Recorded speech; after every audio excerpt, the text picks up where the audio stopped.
the coin roll. I'm happy you did. This has gotten me a lot of mileage.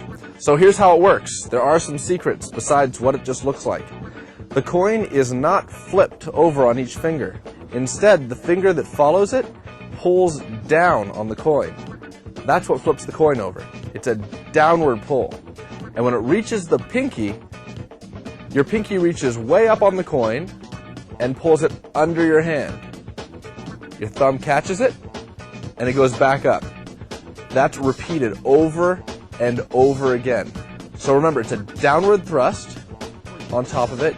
Pinky grabs deep on the coin, pulls it down, and it goes back around on your thumb. Now, when you're resting on your thumb, it's not resting flat on this part of your thumb. It's resting against the side.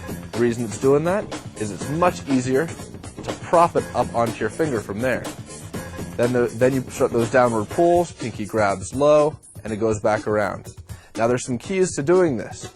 It helps if you move your hand around the coin. Now, provided the coin's moving, but if you move your hand around the coin while it's moving, it's much easier to do. I know that sounds bizarre, but that's really the case. Some other ideas for practicing this.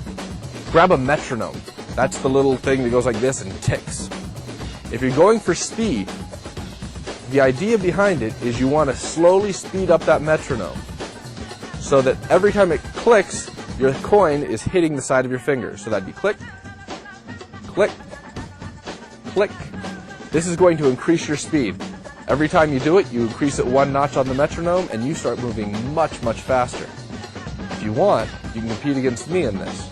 I did 37 in a minute. I've been beaten, sadly. Guinness has recognized my defeat by some guy at the Magic Castle.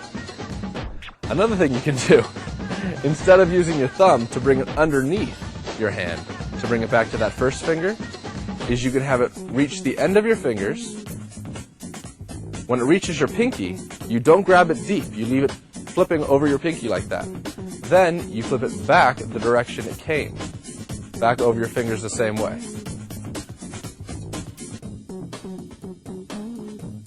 When picking a coin for the coin roll, size matters. If you get too small of a coin, it won't cover your finger. It'll only cover a little bit, and you'll have to kick the coin over to reach your next finger. If you get too large of a coin, it won't fit on your hand at all. I use a silver dollar because it takes up enough space, and it's very comfortable for me. A lot of people use half dollars. If you're starting, if you've got small hands, you might try a quarter, but it's probably a little small. I'd recommend a half dollar or a silver dollar. Half dollar seems to be the norm. I prefer silver dollar. Whatever you practice with, stick with it. Changing weight, changing size, even changing the different ridges on the side, that drastically changes the way this is going to work for your hands. Every time you do it, you're conditioning your muscles. And if you change any of the elements, it changes the way you can perform. So, get a metronome. Practice with hitting it on the beat every time you go around. Move your hand around the coin instead of having the coin move around your hand.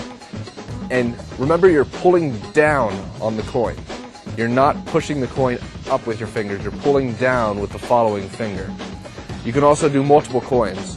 It takes a lot of work to do multiple coins. You might see Jeff McBride, he does 4. It can be done. It's going to take a lot of time and practice. But that is the coin roll. So why don't you just go and grab a coin and start rolling the coin. It's a party, yo. Get your friends involved.